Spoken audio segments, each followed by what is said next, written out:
All right, now let's talk about fermenting. Okay, so let me read the little scientific thing, and I have to read it because, like I said, I'm not a rocket science. I'm just a girl named after Laura Ingalls Wilder, thanks to my mama.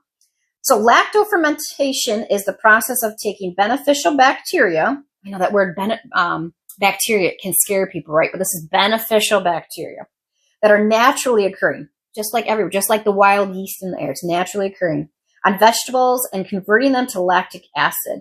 The veggies are delicious and rich then in probiotics. So you're creating your own probiotics, and that's a whole big buzzword for the last couple of years because we are starting to learn that all of our immune system, not all, but like the majority of it is actually in our gut. So we need those probiotics, those good things in there fighting off the bad things. So if you can figure out ways to get probiotics naturally with eating vegetables that are fermented instead of buying buying the probiotic pills and stuff like that. I mean, it's just another layer of health that we keep adding to everything. And I think that's, again, just how God has designed some of this stuff for us. We just have to not let our industrialized society scare us into not thinking that something sitting on your counter is okay. Like they scare you into thinking that's not okay, but it is okay. It's a process, but I think that's how God designed it. And I think we need to go back to those old fashioned roots, right? That's exactly what I'm all about. My mama, like I said, named me after Laura Ingalls Wilder. She absolutely loved the books. My daughter loves the books. It skipped a generation because I don't like to read that much. I like to get in and get dirty, but I'm glad that those two really like it. And I absolutely love Laura Ingalls Wilder. And I kind of, oddly enough, kind of emulate a lot of her lifestyle, right? I always think about like pioneering days. What would what would Laura do? And just kind of do that. And she also was a publisher, right? And wrote articles for her local newspaper. And so there's a lot of stuff in common that Laura and I do. I love it. It's just so cool. Thank you, Mama, for doing that. Let's get back to the fermenting. I like to take some little rabbit trails, don't I? Okay, so let's get back to the fermenting. So there's a couple reasons that's awesome for it, right? The probiotics, that you add that to your diet.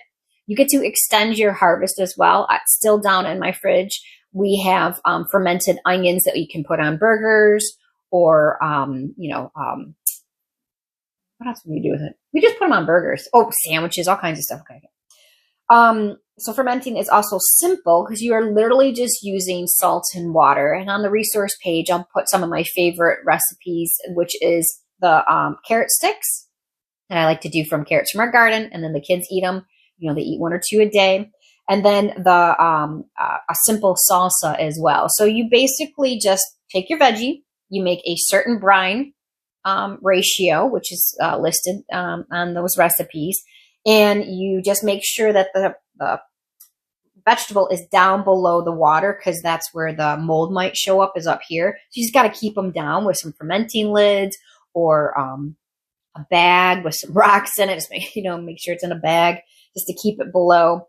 And then you just pour that brine solution onto the things, keep it below, and you set it up for a couple of days. The salsa is done within 2 days, and you'll see all the bubbly and all the stuff going on. It's because of the tomatoes. They can go a little quicker. It goes quicker. The carrots take 3 to 5, maybe 7 days, depending on how salty you want it.